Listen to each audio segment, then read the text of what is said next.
packed. It's Los Angeles, California. I used to live there. I no longer live there, thank goodness. I'm up here in the North Georgia mountains where I choose to be and my wife chooses it to be.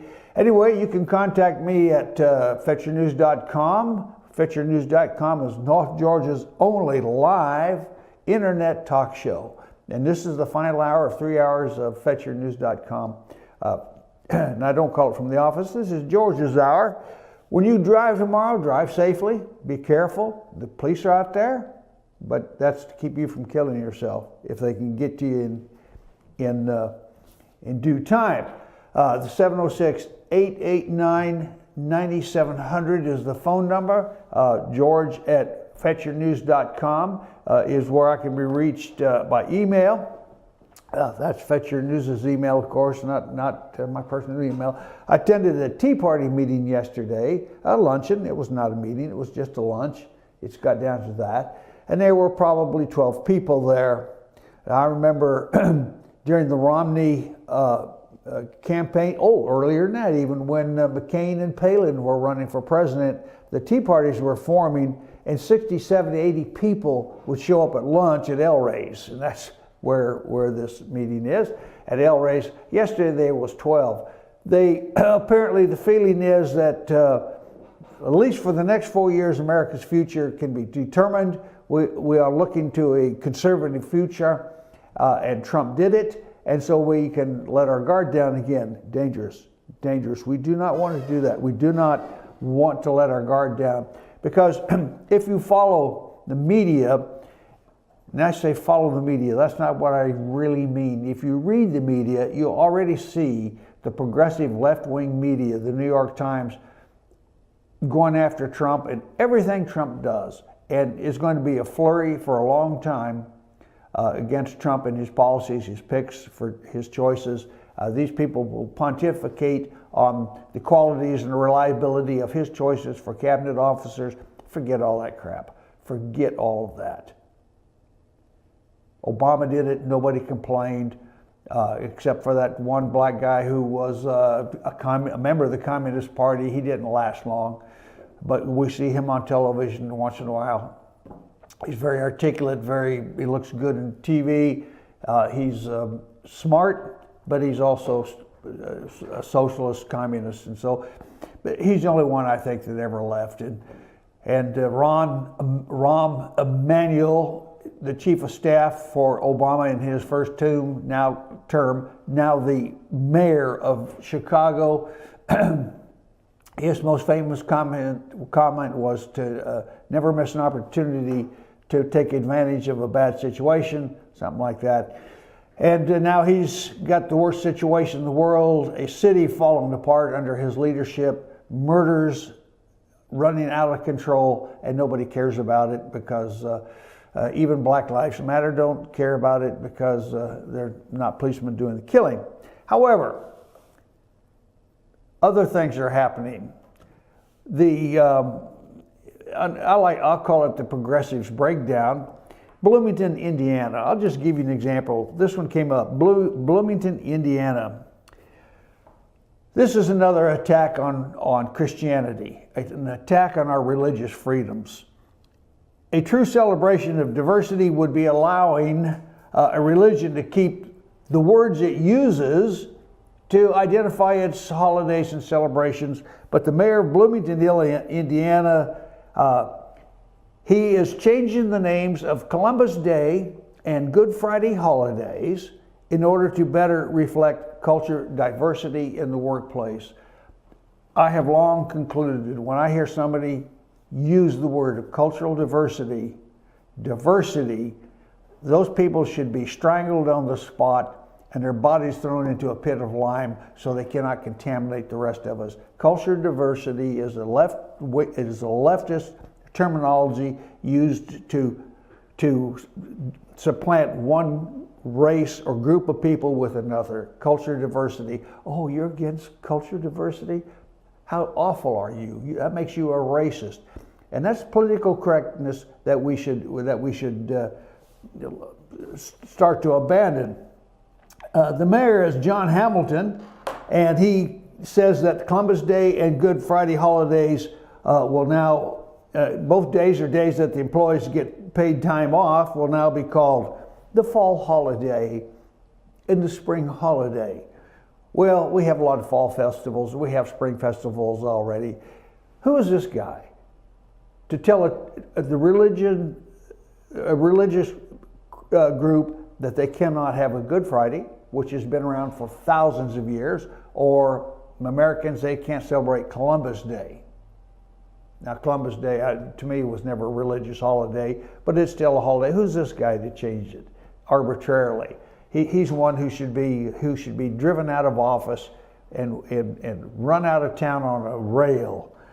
We are terrifically proud. I'm going to read what he said. We are terrifically proud of our diverse workforce at the city.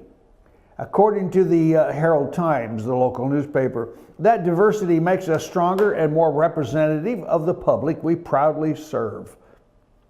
What a bunch of pablum that is. You don't need to be proud. He just needs to keep the water running and the streets open and the policemen paid and the fire department with water in their trucks. These updated names for 2 days, well-merited time off, is another way we can demonstrate our commitment to inclusivity. There's another knee-jerk reaction word from the left: diversity, inclusivity. Add that to your words. That should alarm you. Anybody who uses it should be beaten away and driven out with a stick from your presence. We don't need these people. And how's that for diversity? As cute as all of that sounds, I really have a hard time seeing how naming Good Friday in particular amounts to valuing diversity or cultural sensitivity. There's another word, cultural sensitivity. These are words that we should really be aware of. In fact, it almost seems like the opposite. Good Friday is an important holiday in the Christian churches, and Good Friday is what those churches have chosen to call it. What's the issue? After all, it's not like it's called All People Except Christians or Bad Friday. Suggesting that the name of a holy day is some kind of a dirty phrase that needs changing is anything but sensitive. Well, anyway, you get my point. Calling Good Friday isn't forcing anyone to change his or her beliefs. It's not offensive. It's not controversial. It's just calling something what it has been called for centuries. And another one, Washington University. The political correct culture has absolutely infected the student body. Every university has its own police department now, funded by the state or the church, whoever owns that university, and they act absolutely as police departments. You cannot be a policeman without having gone through a police officer standards certification course post training. And to be a policeman, you carry a gun, you make arrests, you obey the laws of the state. These students are now claiming to the university that cops protecting us is an act of violence because police unions endorsed Trump. And the fellow named Anthony Esolen. So he faces the PC onslaught. Did academia help elect Donald Trump? Here's the quote from his posted letter. The university must rechannel its resources and money to its fundamental requirements to protect the students. This safety must not depend on the university police.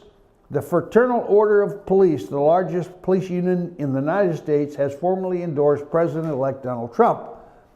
The FOP, the Fraternal Order of Police, includes over 10,000 members in Washington, D.C., many of which have jurisdiction over George Washington's campus. Placing us in these officers' care is an act of violence, especially for black students. Now, where'd they come with that?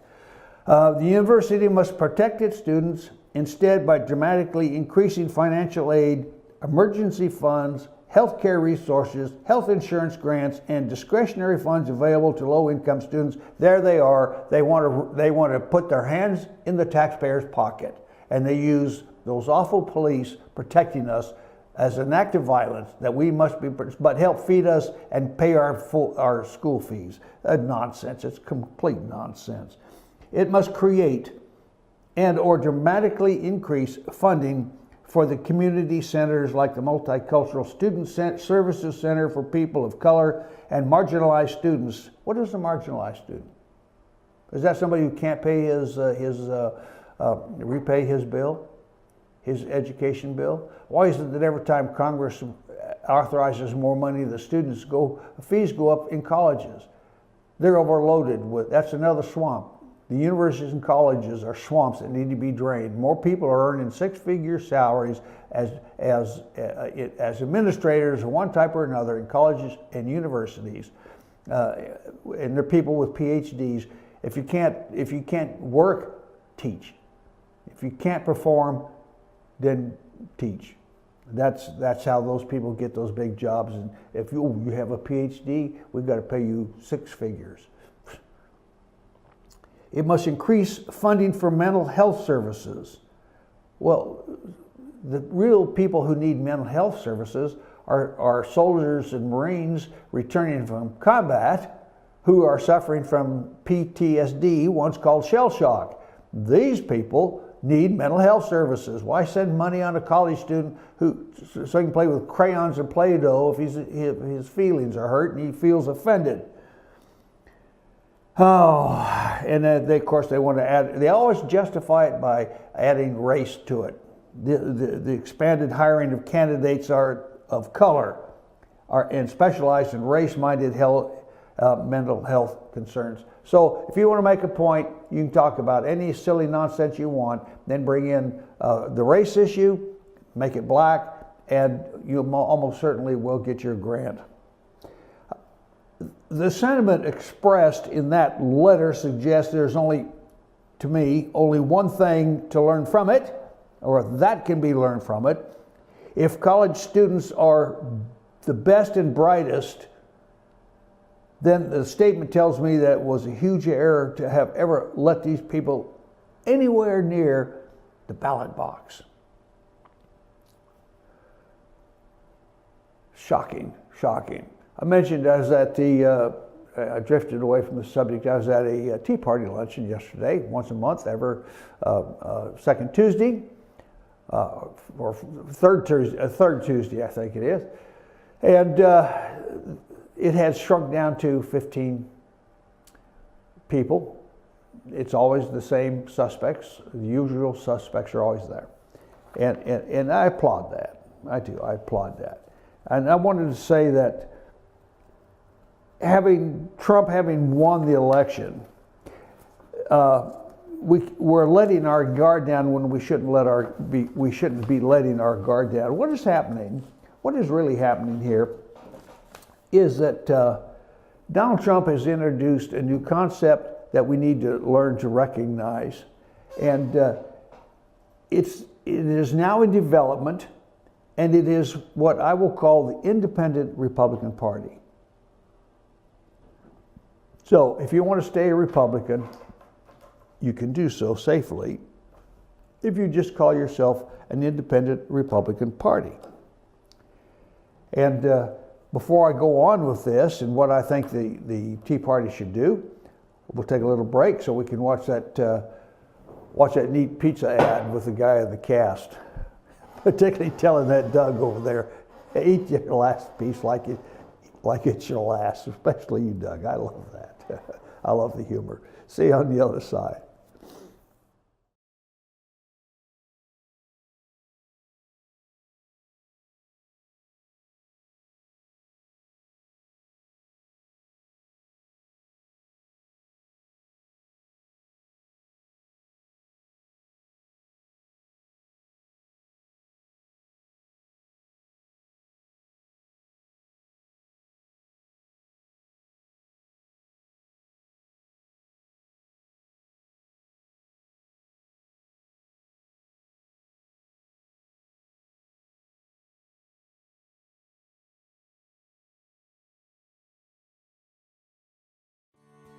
North Georgia Diamond is your source for diamonds. Come on in to view the area's largest selection of fine jewelry at North Georgia Diamond.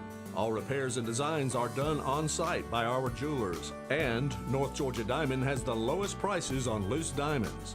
You can also sell your gold, silver, and coins at North Georgia Diamond between Walmart and Lowe's in East Ellijay. Locally owned by Bill and Allison Craig, North Georgia Diamond is your source for diamonds in North Georgia. Better days ahead. When Days Chevrolet in Jasper gives thanks, we give big. With over 20% off MSRP on remaining 2016 models and savings up to $10,000. New Silverado Crew Cabs from just $31,900. Or get 20% off MSRP plus Days discounts on 2016 Malibus. Now just $18,900. Save up to $10,000 off MSRP today at Days Chevrolet in Jasper. Better days ahead. Days Chevrolet. Find new roads.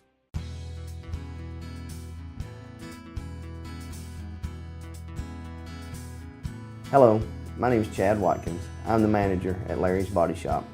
We are a family-owned and operated business and have been serving the North Georgia area since 1978. We are located at 1216 Progress Road in Ellijay, Georgia. Our shop specializes in collision repair and we work with all major insurance companies. Larry's Body Shop is ICAR Gold, the highest role of training recognized by the collision repair industry. It is estimated that only 10% of collision shops meet these standards. Our shop consists of state-of-the-art equipment such as laser measurement system, down-drive spray booth, spot and MIG welding equipment. All of our paints are mixed on-site so that we can guarantee your paint to match every time. I know that having an accident can be a stressful event. We take pride in making sure our customers are satisfied with the repair of their vehicles. Our waiting area is clean and comfortable with free Wi-Fi and refreshing beverages. So if you're in an accident, stop by and see us at Larry's Body Shop. I'm Sheriff Dane Kirby, and I'll stand up for you. I'm Stacy Nicholson, Sheriff of Gilmer County, and I will stand up for you. Stand up and speak out. No matter how rich, cool, talented you believe yourself to be, how you treat people ultimately tells all. I am Allison Sosby, District Attorney, and I'll stand up for you. Pizza Hut makes the best pizza in the entire universe, but they won't tell you that. I've been marooned on this planet for a while now. You are an impressive race. Your children know excellent hiding places. Your oceans aren't filled with lava. And you figured out how to combine a grilled cheese sandwich with a Pizza Hut pizza. Surely interstellar travel will soon follow, and then I can finally get back home. Round. Round like home. The grilled cheese stuffed crust pizza, proof that no one out-pizzas the Hut.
Welcome back. This is George McClellan at George's Hour and FetcherNews.com, North Georgia's only live internet talk show.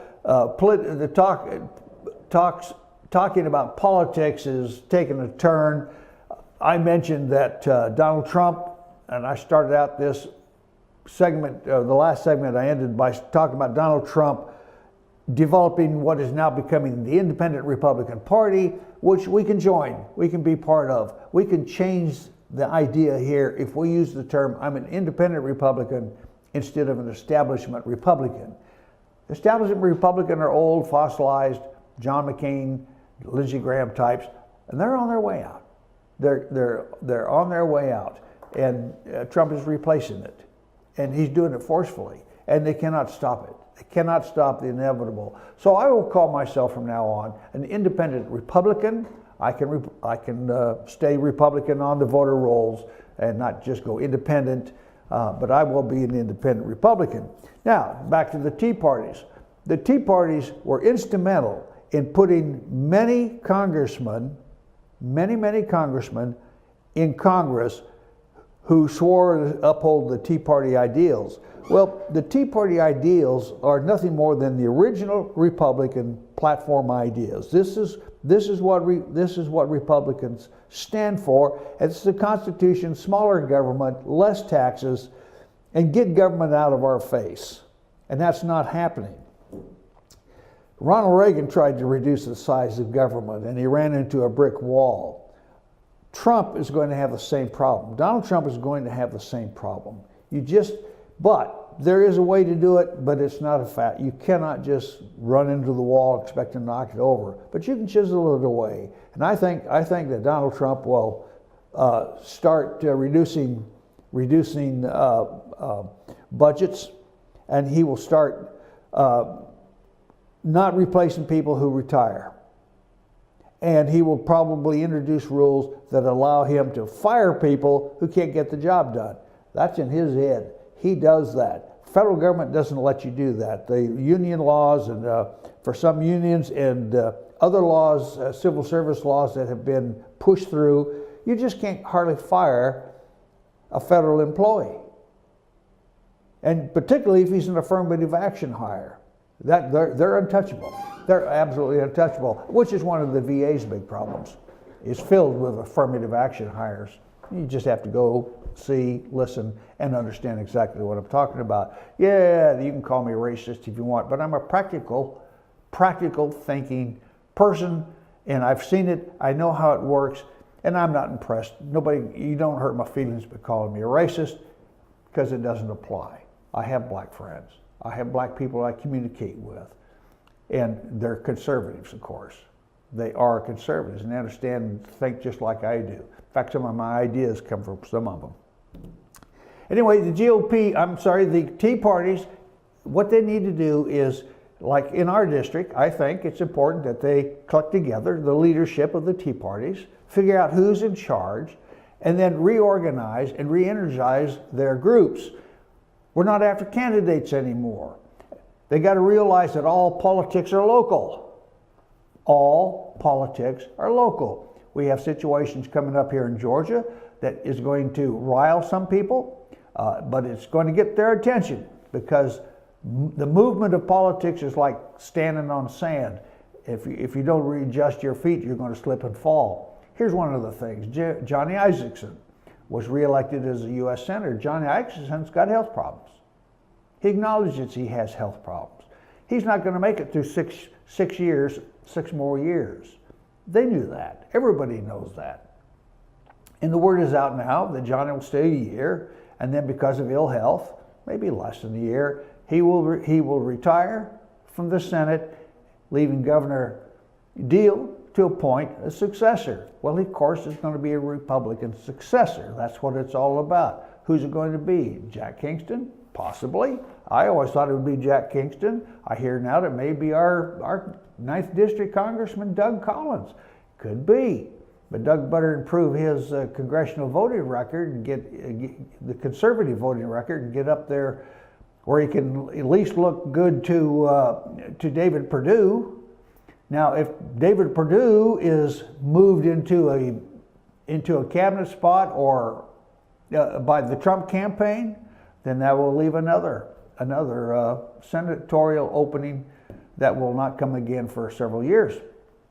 And it could be anybody. I don't know who it is, but anyway, all politics are local, and we got to look at that. We have our district senator, Steve Goots. Love old Steve. He's a good man. He's got a lot of experience, but he's down there breathing the political air in the state capitol, and he says and does things that are not what we want him to do. It's not what he campaigned on. But of course, he's run into the political wall of you got to go along to get along.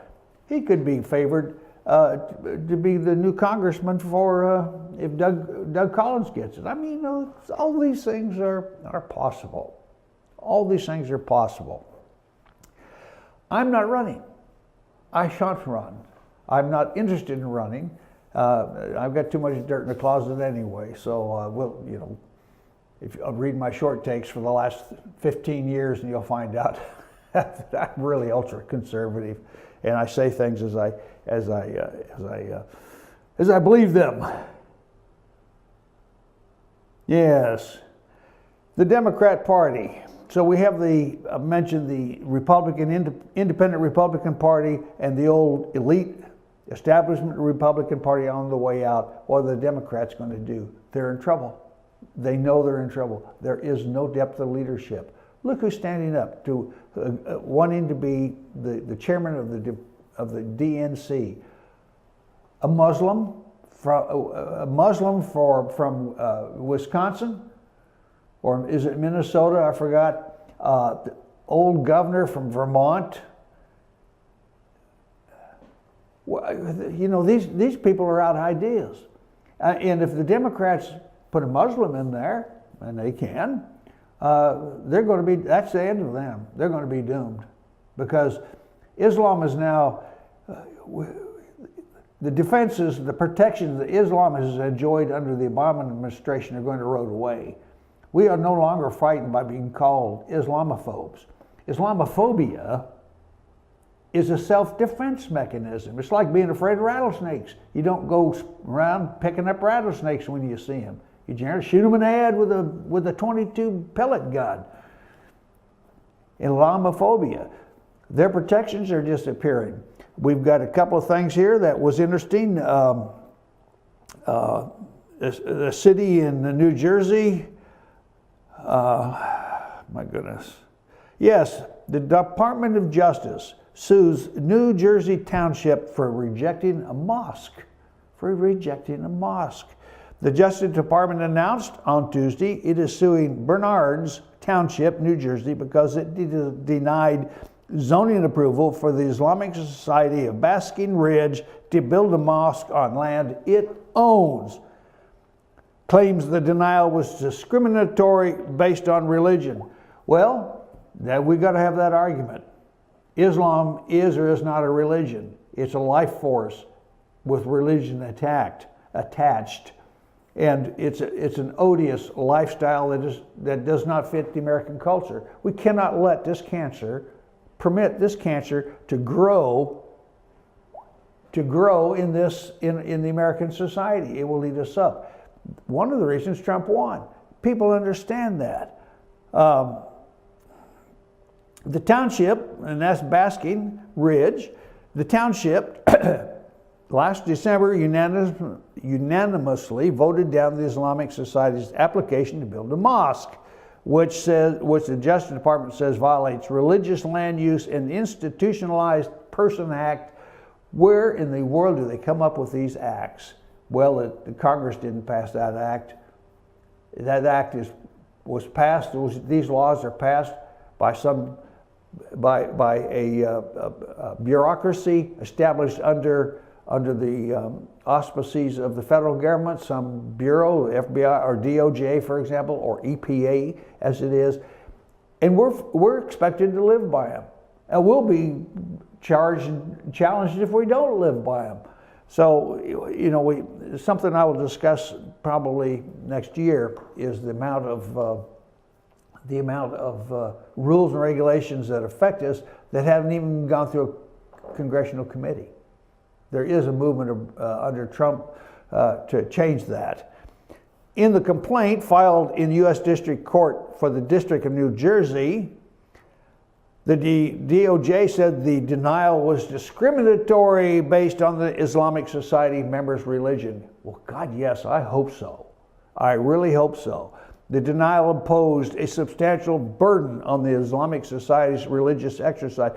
If we give in totally and said anytime some Islamist wants to build a mosque, and we say, okay, you can build a mosque, next thing you're going to know, they're going to erect their lovely buildings, and they have some beautiful architecture. I do not deny that. But they'll have these things that look like ICBMs around the corner, and next thing you know, 5 days a week, you're going to hear the call to prayer.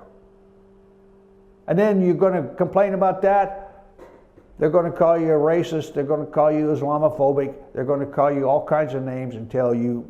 And then next thing you know, the bells of our church will stop ringing, and the call to prayer will sound out over the valleys of LJ or wherever. The complaint alleged also that the township violated the law by amending its zoning ordinance in a manner that imposes unreasonable limitations on all religious assemblies. They better fight that one, and they better win it. According to Justice Department officials, the land the Islamic Society wanted to build the mosque on is located in a zone that permitted construction of places of worship as a matter of right at the time of the zoning request. Okay, I guess you couldn't build a liquor store next door without incurring the wrath of the DOJ. Or how about a hoochie coochie bar with pole dancers? As alleged in the complaint, Bernards Township has treated the Islamic Society of Basking Ridge differently than other houses of worship. Well, the other houses of worship were there first. Judeo-Christianity is the foundation basis of our society, so that has nothing to do with it. That's a pig in a poke. Anyway, we are faced with these kind of attacks coming at us all the time. Here, the students in the school want the police department to be considered acts of violence. These people are complaining about a mosque, and they're not letting a mosque be built in their township. So tea parties, organized, go for the issues. Do not worry about the next 4 years politically. Let Brian and I worry about that. Go for these other issues. I got to take a break. We'll see you on the other side, and we'll talk a little more on these things.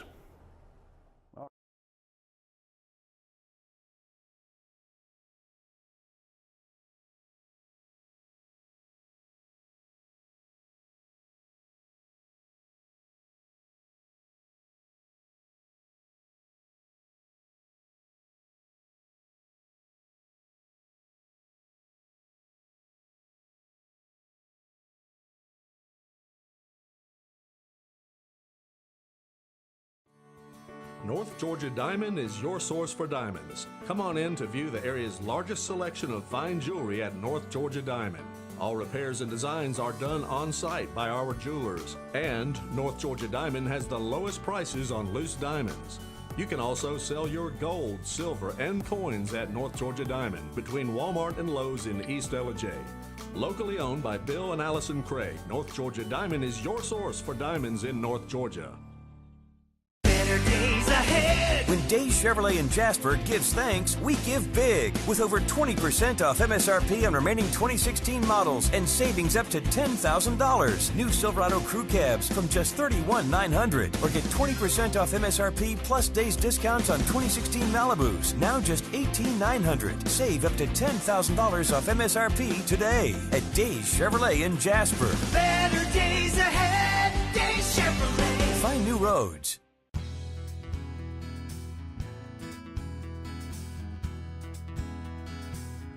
Hello, my name is Chad Watkins. I'm the manager at Larry's Body Shop.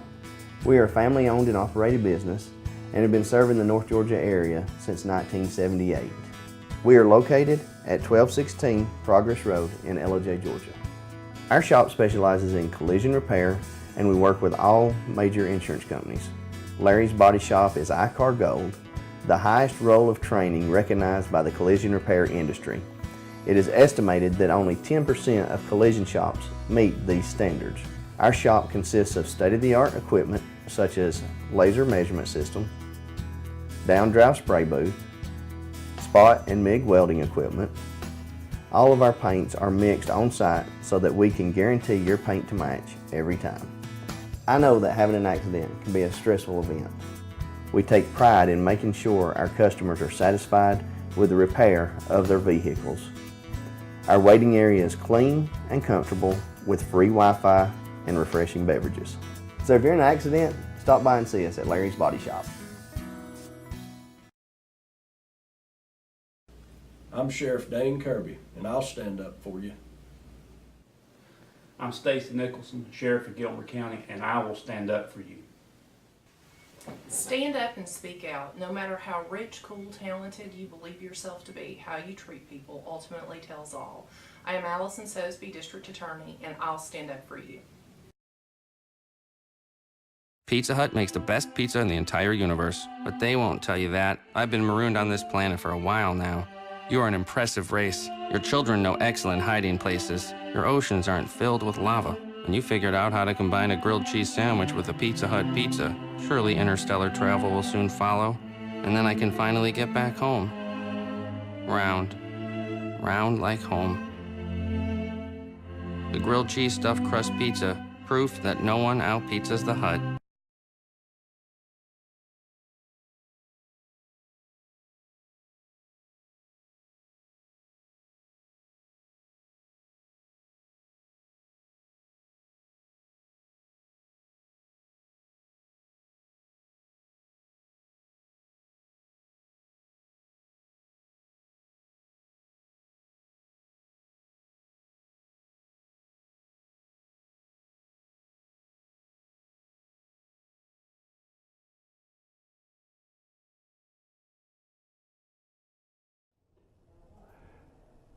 Well, welcome back, fun lovers. This is George McClellan in our last segment of the FetchYourNews.com, North Georgia's only live internet talk show. If you want something to say, you can call me at 706-889-9700.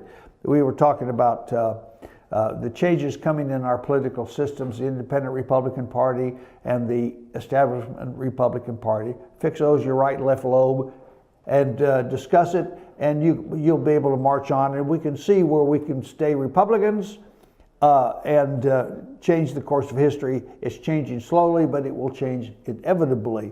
As a matter of fact, our outgoing idiot of a president, he said he said that history is on our side. And he did it twice, both of his elections. History is on our side, the march of socialism. That's a claim that President Obama made frequently in his two successful campaigns for president and during his nearly 8 years in office. It's a claim that looks a little shakier this Thanksgiving holiday than it did during the Halloween holiday 3 weeks ago. Obama has frequently paraphrased Martin Luther King's statement is, "The arc of the moral universe is long, but it bends towards justice." Dr. King, in turn, was paraphrasing the 19th century abolitionist Theodore Parker. King and Parker turned out to be right about this, but not without doing a considerable amount of the bending themselves. Parker helped set America on the course of abolishing slavery. King did as much as anyone else to persuade Americans to end racial segregation. But the arc didn't travel in a straight line. Wasn't an arc, it was more like an arrow. The rights of the freed slaves were effectively abolished after the rejection of the Republicans' Reconstruction policies. Most Americans were content to let the South enforce segregation for 80 years after the Civil War. Millions of people lived their whole lives under this system during those years. To be sure, many around the world fared worse. Tens of millions died in World War I and World War II. Stalin, Hitler, Mao each caused the deaths of tens of millions more. Americans today, almost none, with memories going back before 1945, and I am an exception, take it for granted that Hitler and Nazism were defeated. Millennials who have no memory of 1989 take it for granted that the fall of the Berlin Wall and the end of the Soviet Union marked a turning point in our history. Most Americans don't remember the late 1970s, when Mao Zedong died and Deng Xiaoping put China on the path of capitalist economic growth. He opened Pandora's box. The Chinese have always been merchants and moneymakers. None of these things was inevitable. Consider the 22-month period between August 23rd, 1939, I was 2 months old, when the Hitler-Stalin Pact was signed, and June the 22nd, 1941, when Hitler invaded the Soviet Union. For nearly 2 years, Hitler, Stalin, and their allies in Italy, that would be Mussolini, and Tojo in Japan, began a process of dividing up most of the landmass of Eurasia. Only an isolated Britain stood in their way, while an isolationist America dreaded getting involved. It was the closest the world has come to the dystopia of George Orwell's 1984, a story I reflect on often in my talks and in my essays. The two great leaders rose to the occasion. Winston Churchill insisted that Britain would never surrender, never, ever, never, never, ever, ever give up. And Franklin Roosevelt provided American military aid to make sure it could fight on, even if they were 70 World War I destroyers, four-stackers. On the deck of the HMS Prince of Wales in a bay in Newfoundland in August 1941, Winston Churchill and Delano Roosevelt proclaimed the four freedoms. They had the sense of where they wanted history to head and how to move it in that direction. Not all the decisions they made were wise, and they often faced tragic choices. We take it for granted that the arc of history moved the right way, but it took some heavy bending by the two leaders and the millions of people they inspired. Obama's vision of the arc of history is more cramped and partisan. In his view, history is a story of progress towards an ever larger government at home and an ever more assertive America abroad. But history doesn't always move that way. In the century before World War I, Britain led the world by reducing taxes and freeing up enterprise and trade. Government restrictions were discarded as vestiges of medieval tyranny. Interesting thought.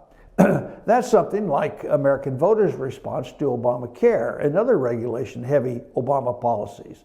Obama hoped Obamacare would lead to a government-run single-payer health care system and never communicated a sense of how much government would be too much. But we know it as Americans, we know it instinctively. Americans, voters responded that Obamacare was too much already. It's another example of history going back and forth on the size of government. On foreign policy, Obama clearly thinks America was on the wrong side too often. An oppressor more often than a liberator. It's better to cede power to international organizations, he believes, and to hold out to unfriendly powers an open hand rather than a clenched fist. Well, we've seen where that's taken us. So far, that seems to have produced not affection, but contempt. Jefferson said it as far back as the 1700s. Weakness invites insult and injury and contempt. Vladimir Putin expands Russian power into the Ukraine and Syria. China advances to dominate international sea lanes. The mullahs of Iran ramp up support of terrorism and do little to conceal the pursuit of nuclear weapons. Unfortunately, the arc of history seems to be bending towards something other than justice. As Churchill and Roosevelt knew, history is contingent. And those who act as if progress is inevitable are often sadly disappointed. Isn't that a wonderful sentiment? If we look at history in the arc of who's trying to pursue it. Look at the picture behind me. We see General George Washington in prayer. He fully believed in prayer and the mercy of God to help make his decisions. He didn't ask for the defeat of the armies or this. He asked for guidance, and guidance was given to him. Next to him is a U.S. Army soldier, and I can tell that because he's got a black beret. The Marines haven't started wearing berets yet. He's in prayer, and we've got Obama's government telling the military they can't pray, they can't bring up God. It's a violation of church and state. Bullshit, nonsense, absolute nonsense. And now that's another place where Americans have got to go. Now, I've said all I'm going to say on that subject. I want to give you a Thanksgiving. I want to end this thing by reading you a Thanksgiving poem. I didn't write it, but I heard it on radio today. I printed it off. It's written by a chap named Tarzana Joe, and his poetry can be found at tarzanajoe@reagan.com. Thanksgiving 2016. Hand in hand at table sitting, it's proper, right, and meet and fitting that on Thanksgiving we all share gratitude and quiet prayer. But I say we should give a roar for all things we're thankful for and raise our voices in the mood and find full-throated gratitude for this great land that we all live in and all the blessings we've been given, for values that we hold and share, and for elections free and fair, for campaigns that we've just been through which show what liberty can do, for all the pundits that were wrong, for wisdom as we move along, for volunteers in green and blue who live defending me and you, Army brat, Navy bean, soldier, airman, or Marine, the cream that rises to the top, sheriff, deputy, and cop, and if I may, to their bold ranks, I'll add my own private thanks. For friends I know or soon will meet, who follow what I post or tweet, defensemen who I like a lot, who wear the puck or block a shot, for precious moments in my life, the day I met my fetching wife, the miracle that is our two sons and that which we've together done. With all these things so fine and sweet, my list, alas, is incomplete. And so I challenge all and able to read this poem around your table and thinking of the gifts you've known, add a stanza of your own. Happy Thanksgiving to you all. I want you to drive safely and come back live and ready to meet the new year and help Trump make America great. Cole, I said all I'm going to say. Take me out of here. Happy Thanksgiving, everybody.